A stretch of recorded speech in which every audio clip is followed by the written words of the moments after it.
Hey everybody, I'm Gareth. Welcome back to Somewhere on Earth. It's Tuesday, the 14th of November, 2023. As we record this, we're in London and we have guests from Sierra Leone and Italy.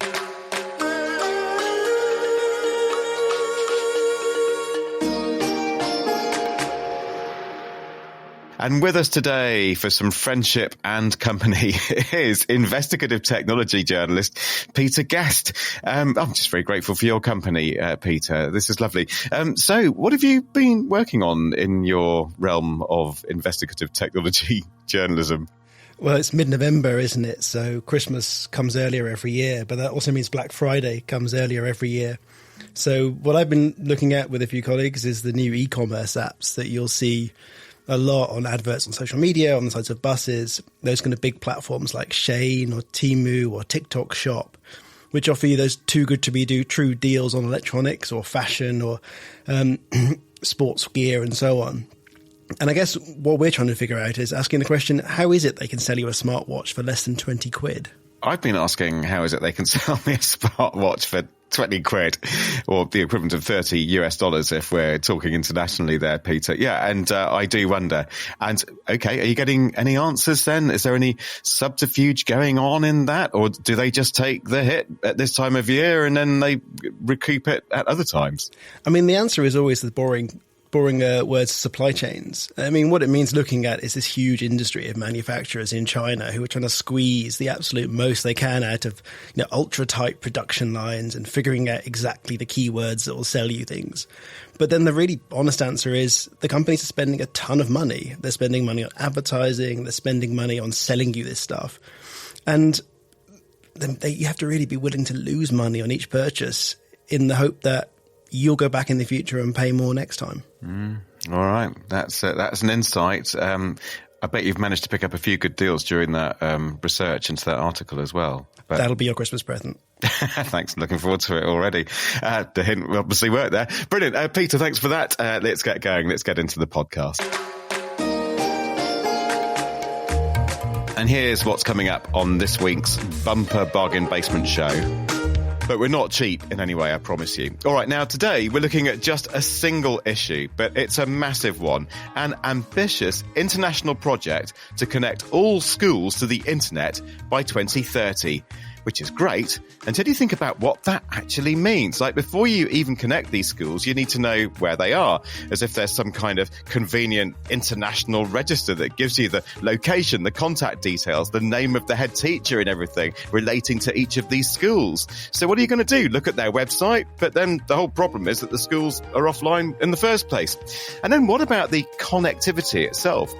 Mobile internet, satellite, fibre, and then who pays for it? What if it breaks? What about training the teachers? What about online safety for the kids? Yes, you need to be made of strong stuff to even think up this bold plan, let alone be implementing it. It's just as well then that we're joined by three people who are doing just that. Welcome to the Somewhere on Earth podcast.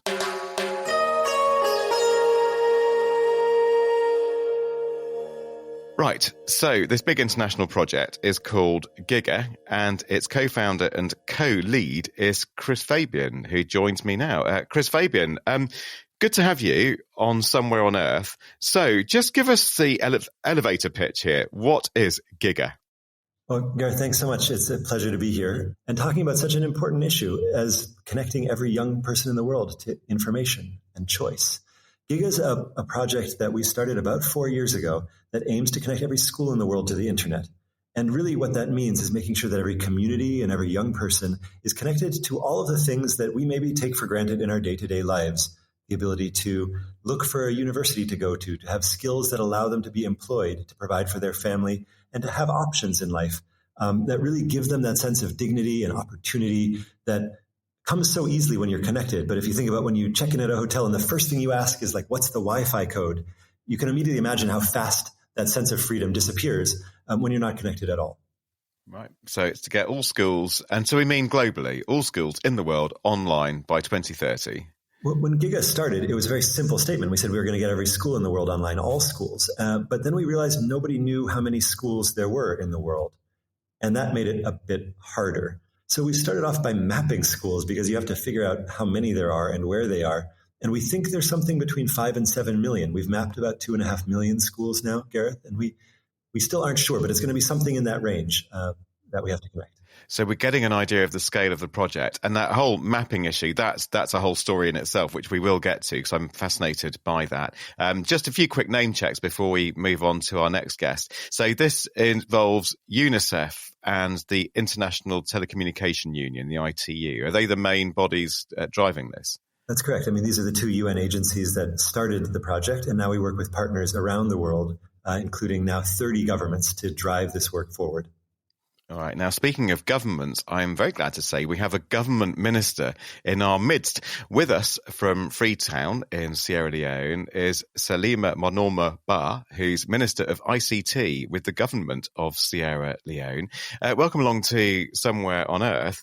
And looking at Sierra Leone's stats, Minister, there's quite a way to go, isn't it? You have 205 connected schools. There are 10,995 unconnected schools to go, certainly based on the data that I've looked up on the Giga website. It just goes to show what a massive project this is. Absolutely. Thank you, Gareth, for hosting and having us, and obviously Somewhere on Earth for having me. And I think you rightly said, we understanding where we are and where we're trying to get to, we understand the scale of the task we have ahead of us.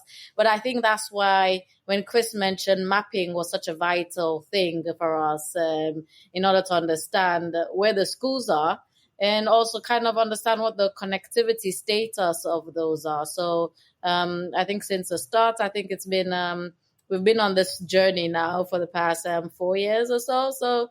And I think we've been making significant headways. Right. And to get an idea of the connectivity we're talking about here, then, I know there's a big rollout plan, at least, in Sierra Leone for fibre. But initially with the schools, are we talking more like mobile connectivity, just to start with? Yeah, so I think that those are one of the most interesting things we found out because when an initial school, so the initial data we got was the initial part of the initial school survey that we did. And some schools ticked when they said connectivity, they ticked, yes, we are connected. But then when it got to the point of, okay, we wanted to understand what they meant, which is what your question is, we realized maybe what our interpretation of connectivity was different to what they were saying. I think in some schools or 2 or 3, which we had to validate that data to even say 205 were connected, we found out that some of it was literally a small mobile connection that maybe 1 or 2 or 3 people were using, trying to say that was connected. But we know for what Giga is trying to do, that wouldn't suffice. So that was why mapping was such an important start of the process for us. We'll be back after a quick break. Learn how luxury, social conditioning and psychology influence our behaviour every Friday on the Luxury Mind podcast. Unravel myths and explore unseen influences with a healthy dose of humour. Join the Luxury Mind podcast on YouTube and on all major podcast platforms. Right, yeah, we just need to work out where these schools are. All right, now we're also joined by Ben Roberts, who's Group Chief Technology and Innovation Officer at Liquid Intelligent Technologies. So very much the person getting this done person in the room, just in terms of the technical connectivity. And I think we've already got into an interesting point there with Salima, which is how you, what constitutes connectivity. So you must have a technical spec that says what benchmark you're looking for. So would you say 3G connectivity into a school, does that make a school connected, or does it need to have full-on fibre? What are you trying to achieve here? To have proper connectivity in a school that's really usable in education, we see it that you have some kind of Wi-Fi coverage across the school campus, right? So that will be, some Wi-Fi hotspots in one or more classrooms. So, typically a primary school in Africa where I'm working is going to be having, 6 or 7 buildings over 3 or 4 acres. So you're going to have some kind of network, connecting those particular hotspots to a central point where you're going to have to, probably install some equipment, batteries, backup power. That you might not have reliable electricity. So this is, part of what you need to do. And then from that point, then you'll have what we call a wide area network, a link to broadband. Now that can be different types. It can be connected directly to a fiber. It can be connected via some kind of radio link, from a tower. A fiber connects to a tower. There's a radio link to the school. Or for the most remote locations, it can be a satellite link. So we're seeing a lot of innovation. Satellite's been around in Africa for a long time, but we're seeing a lot of innovation at the moment, giving more bandwidth than used to be available on satellite. So yes, mobile connectivity is useful, and that will mean a teacher can get a mobile phone, working in a classroom, but that doesn't really serve the children, right? If you've got 100, it's kind of better than nothing, you mean? Yeah, if you've got 100 tablets, then you can't connect 100 tablets to a teacher's mobile phone. So you need to have something a bit more robust to be able to allow kids to access, Right. So we're talking about a massive technical challenge here, obviously. I know I keep saying massive all the time, and I'm going to try and stop doing that, but I just can't help it when I think about the scope of this project. Even that whole challenge of knowing where the schools are is a task in itself. But Peter guessed in the studio here in London to stop me using the M word every 2 sentences. What about to you? How does this sound so far from what you're hearing? You've heard there from Ben about the challenge almost of specifying the connectivity that we need, and that's before we even get the average school up and running with great connectivity and great learning for the kids. I mean, the word I have in my mind is massive. Not just me then, right? But I think also you have to look at it at the kind of small scale though, right? I remember around 10 years ago going out deep into the Amazon and seeing a school where the teacher was one guy teaching from a wooden lean-to, one textbook and a radio that he could use once or twice a week to connect to the nearest town, which is a day away on a boat. And if you were lucky, you could get 3G there. And the idea that you could access that vast resource online just seemed so utterly remote then. So it clearly is incredibly exciting and kind of massive. There's that word again. We'll do word bingo with the word massive. Salima, let's come back to you then and just get an idea of how you're mapping out where these schools are, because in many ways I'm quite impressed that we even have this statistic. 205 schools connected so far, 10,995 to go in Sierra Leone. Is that just based on the schools we know about, or do you have pretty accurate figures there simply in terms of the number of schools there are? Sure. And I think with us and the mapping I think that's one of the first things we actually did in collaboration with the UNICEF, even before we started the Giga initiative full scale. I think because as a government, it was important for us separately to kind of just understand where all our schools are. So that location and actually geotagging them was important for us as well. So in terms of getting that accurate data, that's something we did, I think, 5 years ago. And then we have a system in terms of how we keep on updating that information as new schools, because there's one thing of mapping existing schools, but we recognize that new schools get established all the time. So you don't want your data to be redundant. So we have a system where annually we do an annual school survey and we geotag each new school as and when they're established. So make sure that our data is always up to date. But then so pretty much accurate, and it's been pretty vital for us, especially at this point now that we're in, and actually we're moving now along in terms of actually connecting more schools and being able to assess what that means has been absolutely vital for us.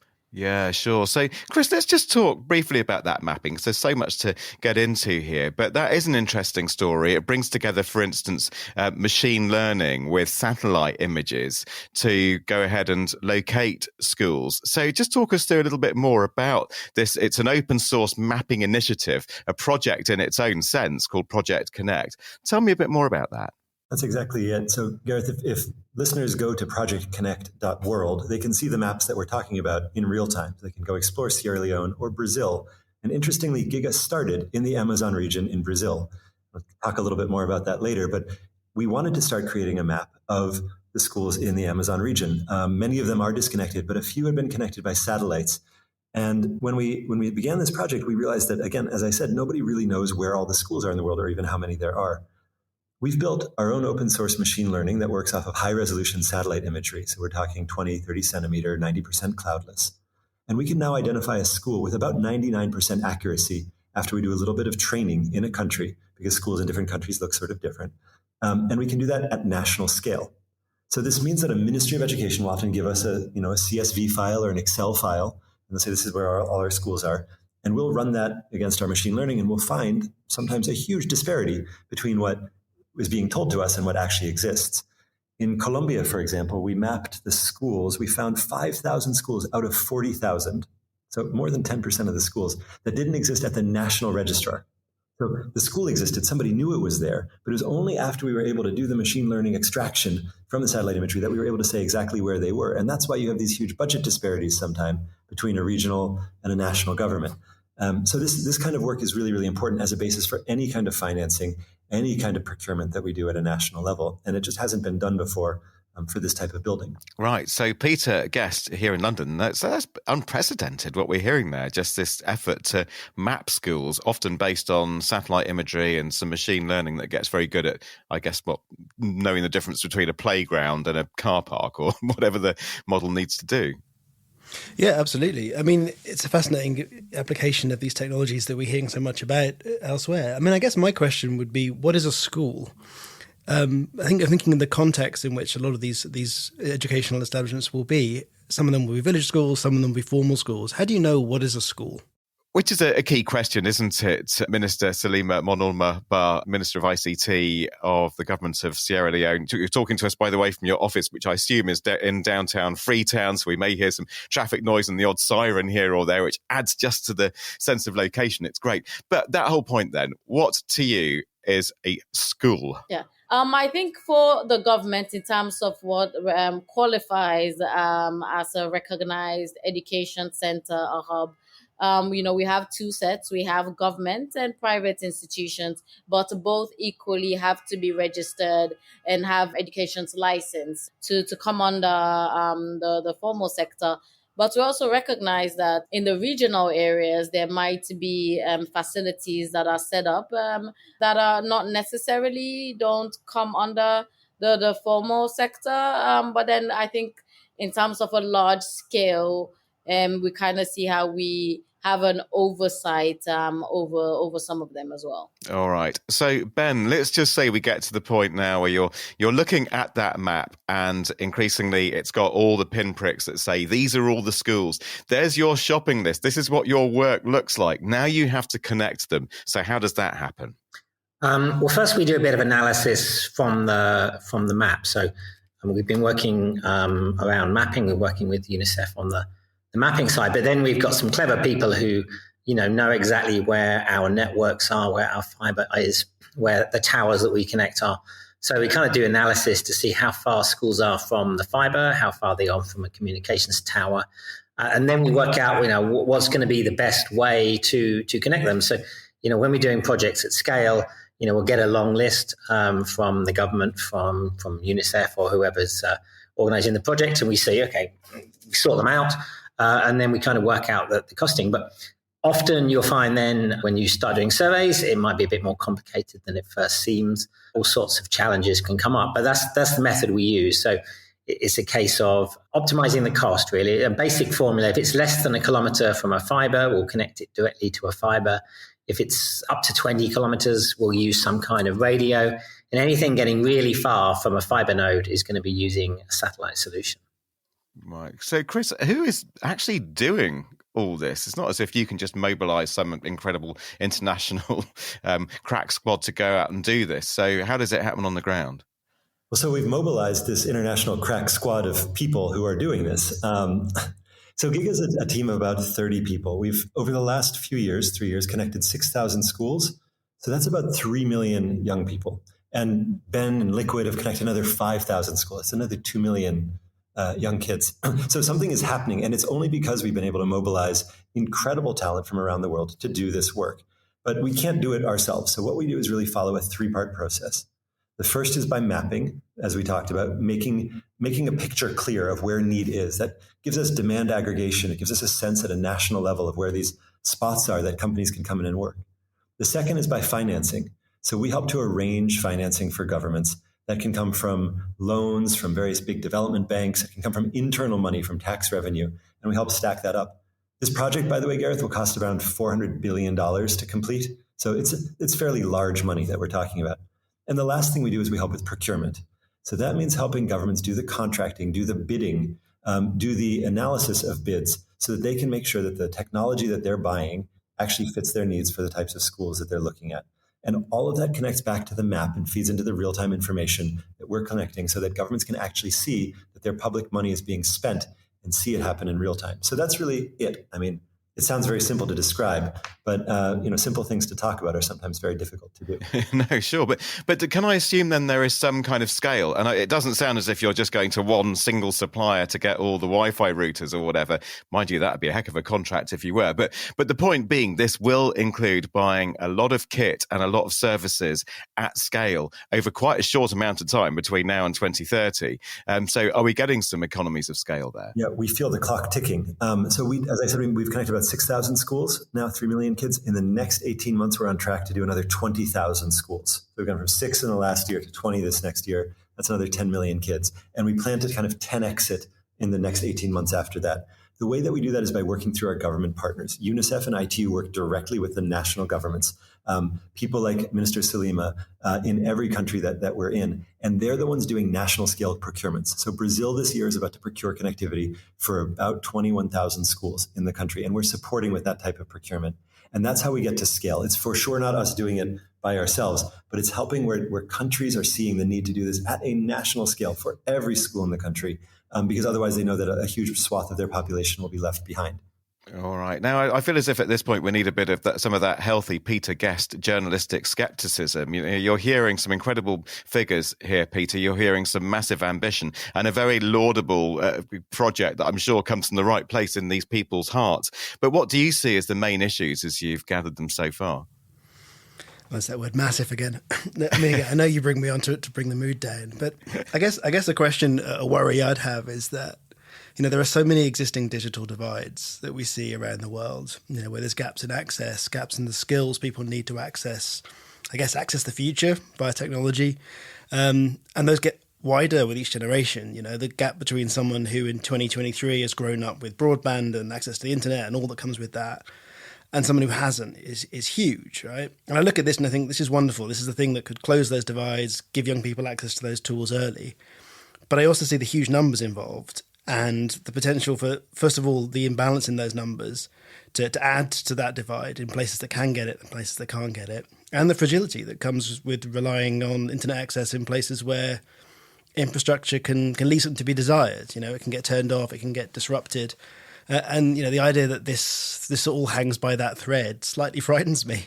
All right. Is there anything you can say to reassure Peter? Salima, let's come to you. The situation in Sierra Leone. Do you see a danger here that this could potentially widen divisions, maybe across some of those traditional lines between cities and between rural areas, and obviously between rich and poor, even between, children who can get access to school, maybe other children who don't so easily have access to education. So what about the potential for divisions here? Actually, I don't. I think, if anything, it is closing that divide. And I say that specifically to say, especially coming from developing countries wherein maybe internet penetration is great in the cities, but it's not as great in the region. And one thing I would say in terms of what Giga does, the initiative, is first, I think it's forcing countries to really take it on board as a national priority,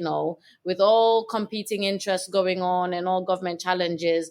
Once we sign up to the Giga initiative, it really forces the conversation about connectivity in schools and makes it front and center issue for the government. And maybe whilst we would not have started thinking about that with all of the other problems, challenges that are going on, it really forces us to make that as a government priority because we have signed up to the initiative. So we have to make sure that we're meeting our commitments in that sense. But then specifically about closing the digital divide and why this is so great. And I'm so happy, Gareth, you mentioned about even kids that are not in schools and why this initiative is such a massive thing for us as well. Because case in point, for example, in Sierra Leone, we got a supported by Giga. We got some financial support from the Islamic Development Bank to connect, I believe, 1,000 schools. And in terms of even selecting those schools, one thing we made sure to do was kind of employ like a randomization process. It wasn't just, me sitting at my office and deciding, yep, this school, this school, this school. We really took into consideration certain aspects that we would like to think. I think specifically focusing on rural areas, actually, we really took this as an opportunity to close this divide in the rural areas, knowing that maybe in Freetown, there's more opportunities for access, Freetown being the city. And in the city. Yeah, and also what Giga does is it's not just for school connectivity, Once Giga connects a school, which is in a community, which previously maybe had little or no connection, now you're providing access to the whole community who can get access to that connectivity. So, for example, kids who don't go to that school doesn't mean that connectivity is just for the kids who go to school. The community gets access to that. Of course. And so so that's a very important point about community, and I want to widen out on that. But just while I'm talking to you, Salima, I suppose we must be very careful of thinking beyond this as simply a technology project. And I hope and assume that you're speaking to your colleagues in government, the Minister of Education, to think, okay, so the schools get this technology. This is going to change their whole curriculum, their approach to teaching and to learning. So to what extent do you see that the technical side here, getting the infrastructure, in some ways being the easy bit? Now it's how it feeds into the children's education.